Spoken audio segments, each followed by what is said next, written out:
Good day everyone, and to our professor, Doc Maria XY Yanguas.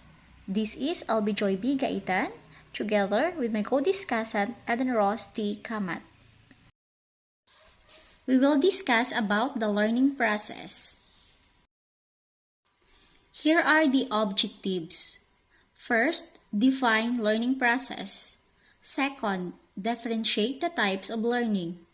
Third, know the theories of learning. Fourth, understand transfer learning. And last, describe the theories of transfer of learning.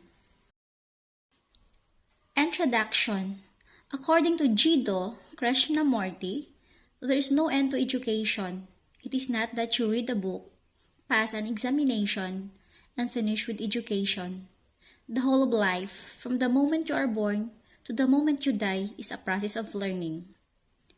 Learning process is a process that people pass through to acquire new knowledge and skills and ultimately influence their attitudes, decisions, and actions. Learning is an adaptive function by which our nervous system changes in relation to stimuli in the environment, thus changing our behavioral responses and permitting us to function in our environment. The process occurs initially in our nervous system in response to environmental stimuli. Neural pathways can be strengthened, pruned, activated, or rerouted, all of which cause changes in our behavioral responses. There are three main types of learning: classical conditioning, operant conditioning, and observational learning. No two students are alike, and the way persons learn will vary. Our brains are all unique, and our experiences all contribute to the different ways we learn. Learning theories unpack complex cognitive processes and provide useful mental models for educators to structure and design courses around, while also providing insights on the best practice during and after learning experiences. What are the learning theories? What is the role they play in education today? Namely, behaviorist theory, cognitive theory, constructivist theory, and humanist theory. The word transfer is used to describe the effects of past learning upon present acquisition. In the laboratory and in the outside world, how well and how rapidly we learn anything depends to a large extent upon the kinds and amount of things we have learned previously. In simple way, transfer may be defined as the partial or total application or carryover of knowledge, skills, habits, attitudes from one situation to another situation. Hence, carryover of skills of one learning to other learning is transfer of training or learning. Such transfer occurs when learning of one set of material influences the learning of another set of material later.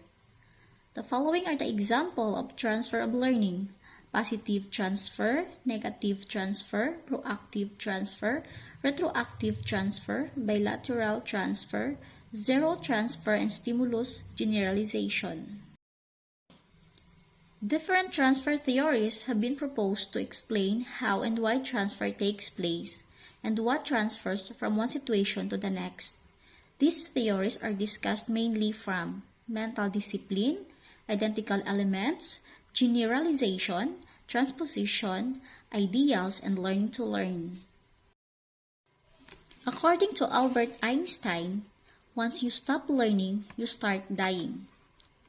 One of the best things about life is that we never have to stop learning. There are always new skills to learn and techniques for us to adapt. We all understand the fact that we have to continuously learn to be successful. Never be afraid to learn something, because the moment you stop learning is the moment you start dying. What is the learning process? Learning is a natural phenomenon which is natural to all organisms, including both humans and animals. Learning affects a child's development. A child learns new habits only through the process of learning and through imitated traditions and customs. Intellectual skills are also developed through learning. The decision of the right and wrong, the concepts of justice and aesthetic sense, etc., develop through learning. This process of learning continues throughout life. Learning is the basis of maturation. Learning defined by psychologists. Learning is a relatively permanent change in behavior potentiality that occurs due to experience and reinforced practice. According to Goodwin and Klaus-Meyer, learning is a process inferred from relatively stable changes in behavior that result through practice or interaction with adaptation to the environment. According to Good and Groovy, learning is a development of new associations as a result of experience. According to Connectivism, a learning theory for the digital age by George Siemens, learning is a process that occurs with nebulous environments of shifting core elements not entirely under the control of the individual. Learning, defined as actionable knowledge, can reside outside of ourselves or within an organization or a database. Is focused on connecting specialized information sets and the connection that enable us to learn more are more important than our current state of knowing. So all in all, everything a learner does or thinks is learning. It even brings changes in the personality traits of the learner. Learning is the acquisition of knowledge or skills through experience, study, or by being taught, acquired through experience, through interacting others. It also brings changes in behavior after gaining experiences from the environment. There are three types of learning. First, classical conditioning. It is a process by which we learn to associate events or stimuli that frequently happen together. As a result of this, we learn to anticipate events. When Ivan Pavlov conducted a famous study involving dogs in which he trained or conditioned the dogs to associate the sound of a bell with the presence of a piece of meat, the conditioning is achieved when the sound of the bell on its own makes the dog salivate in anticipation for the meat. In the picture above, when dogs smell food that causes them to salivate, when the bell is rung at every meal, the dogs will begin to salivate in response to the bell, even when the food is not present. Soon after, Pavlov started ringing the bell without giving them any food. Still, the dog would continue to salivate at the sound. The sound of the bell had become associated with food, and the salivation had become a learned response. Second, the operant conditioning is the learning process by which behaviors are reinforced or punished, thus strengthening or extinguishing a response. B.F. Skinner researched operant conditioning by conducting experiments with rats in what he called a Skinner box. Over time, the rats learned that stepping on the lever directly caused the release of food, demonstrating that behavior can be influenced by rewards or punishments. He differentiated between positive and negative reinforcement and also explored the concept of extinction. So in the picture above, when the lab rats press a lever, when a green light is on, they receive a food pellet as a reward. When they press the lever, when a red light is on, they receive a mild electric shock. As a result, they learn to press the lever when the green light is on and avoid the red light. Third, observational learning. It occurs through observing the behaviors of others and imitating those behaviors, even if there is no reinforcement at the time. Albert Bandura noticed that children often learn through imitating adults, and he tested his theory using his famous Bobo doll experiment. Through this experiment, Bandura learned that children would attack the Bobo doll after viewing adults hitting the doll. In the picture shown above, observational learning describes the process of learning by watching others, retaining the information, and then later replicating the behaviors that were observed. So this is a form of learning that doesn't need teaching and just comes naturally. In Bobo doll experiment, Bandura demonstrated that young children may imitate the aggressive actions of an adult model. Children observed a film where an adult repeatedly hit a large inflatable balloon doll and then had the opportunity to play with the same doll later on. Theories of learning. First, behaviorist theory. Behaviorist learning theory, or behaviorism, utilizes key ideas from the work of B.F. Skinner, who theorized that learning occurs through a series of rewards or punishments. Behaviorist theory is most commonly utilized in classrooms today as a tool for behavioral management. According to Skinner, rewards increase the likelihood that behaviors will be repeated, while punishments decrease the likelihood of repetition. He also theorized that rewards and punishment could be either positive or negative in nature. For example, completing homework to earn a reward from a parent. Pupils are rewarded for doing extra work, so they are more likely to repeat that behavior. And a child may be told they will lose recess privileges if they talk out of turn in class. This potential for punishment may lead to a decrease in disruptive behavior. Second, cognitive theory. Cognitive learning theory is largely based on the work of Jean Piaget, who rejected the idea that learners are passive and simply react to stimuli in the environment. Cognitive theory seeks to explain how the mind works during the learning process. Like a computer, the mind takes in information, processes that information, then uses that information to produce learning outcomes. Piaget's 4 stages of development indicate the learner's ability to understand abstract, complex concepts.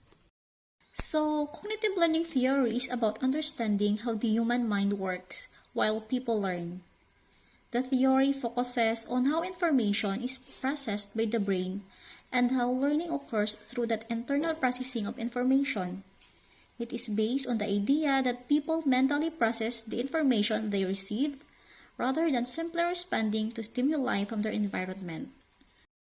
This time, Ma'am Eden Rosti Camat will continue our report. Third, constructivist theory. Lev Vygotsky is an important founder of constructivist learning theory. He believed that learning is a collaborative process and that social interaction is fundamental for cognitive development. Constructivists see the learner as a constructor of knowledge. New learning is shaped by schemas which the learner brings to the learning process. According to Vygotsky, students learn best when working collaboratively with those whose proficiency level is higher than their own, allowing them to complete tasks they are not yet able to do independently.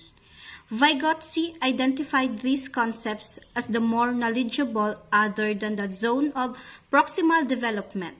Constructivist classrooms are student-centered, with the teacher acting as facilitator.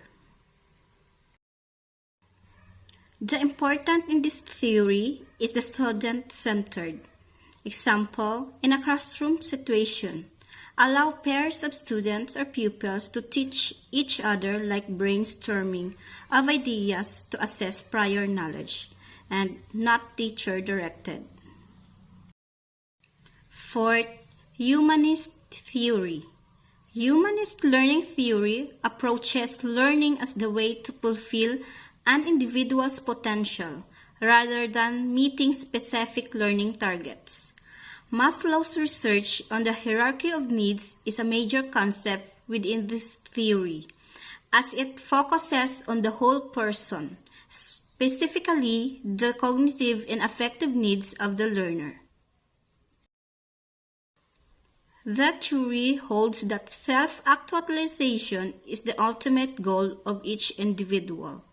Learners are trusted to determine their own goals, set standards, and evaluate their own work. Students are the center of the humanist classroom. Teachers are facilitators and coaches, recognizing the unique needs of each student and supporting their academic and social development. This theory states that the student is authority on how they learn, and that all of their needs should be met in order for them to learn well. Example, a student who is hungry won't have as much attention to give learning. Transfer of learning. The process of carrying over habits of thinking, knowledge, skills, and attitudes from one learning situation to another. First is the positive transfer. This usually occurs when the two skills in questions are similar in some way. Having already mastered one of the skills makes learning the second skill easier. Coaches can aid this positive transfer by making sure the individual understands the similarities between the two skills and by making sure that the basics of the first skill are well learned so that they transfer more easily into the second skill. Example of positive transfer. If you have a knowledge of mathematics, then facilitates to learn physics in a better way. Another example, a tennis player using their knowledge of a serve to help them learn the overarm serve in volleyball. Negative transfer. This occurs when having learned one skill makes learning the second skill more difficult.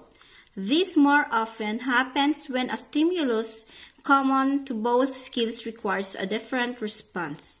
For example, substitution in letter sounds, which involves borrowing sounds using a B sound instead of V sound. Proactive transfer. A skill learned in the past affects a skill currently being learned or to be learned in the future.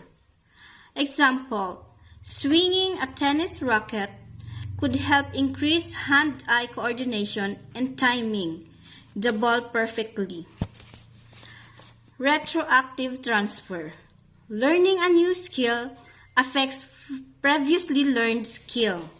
Example, in cricket, the feet move, while in golf, no feet movement.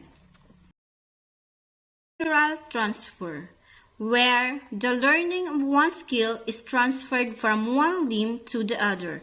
Example, a person has learned to shoot a basketball with the right hand. It is not difficult to transfer that learning to the left hand. Zero transfer, where there are no transferable elements between previously learned skills and the new one about to be learned. It is also called neutral transfer. For example, knowledge of history in no way affects learning of driving a car or a scooter. Stimulus generalization. The transfer of previously learned skills to a new situation can sometimes be generalized rather than specific to the situation. For example, imagine that dog has been conditioned to run to its owner when it hears a whistle. The dog exhibits the same response when it hears a small child emit a high-pitched shriek. Theories of transfer of learning. First, theory of mental discipline. This theory came to existence in the 20th century. It is philosophical in nature. Mind is the central position which is composed of several faculties. These faculties are to be trained through muscular and physical training. This facility psychology developed during 1734. From the above diagram, it is known that bright students learn better than that of slow learners because memorization is faster in the length. Students were a slow learner. This theory tells that education is a matter of training in the mind. Second theory, identical elements. Edward Thorndike has developed this theory. It goes from one learning situation to other situation. Two identical factors or activities or common factor transfer to total situation where maximum transfer of learning or total learning can be taken place. It goes from matter to mind. Third theory, generalization. This theory is developed by Charles Jude. In this theory, transfer of learning takes place primarily through generalization, and degree of transfer depends upon the extent to which experiences in the first situation are understood and consolidated into generalization. The fourth theory, transposition. It is advocated by Gestalt psychology. Transfer starts in understanding the fact and perception of similarity by the learner. It is known as pattern of relationship. It is not the specific skills or facts or even underlying principles which are important, but the understanding of relationship between facts, phrases, and the principles are the real basis of transfer. Fifth theory, ideals. It was propounded by W.C. Bagley. When ideas are stressed, are perused, then transfer of learning can be taken place. Ideas like honesty, truthfulness, love, and etc. can be transferred in this theory. He believed that ideas are deeper than generalization. Hence, ideas are the basis of transfer. Ideals, once adopted, are applicable to all situations. It is also like knowledge, spirit of inquiry, and love for wisdom are transferable from one subject to another. Sixth theory, learning to learn. After practicing a series of related or similar tasks, then learner learns the capacity to learn the same thing. It is also found that whenever learner comes in contact with various learning materials, then he learns efficiently and effectively. Learning to learn means when learning starts from one method, then it goes to another method. Learning to learn, it is a role memory and problem solving. It is also ability to learn, practices of similar tasks, and solution of problems. That's all our report. Thank you, everyone, for listening.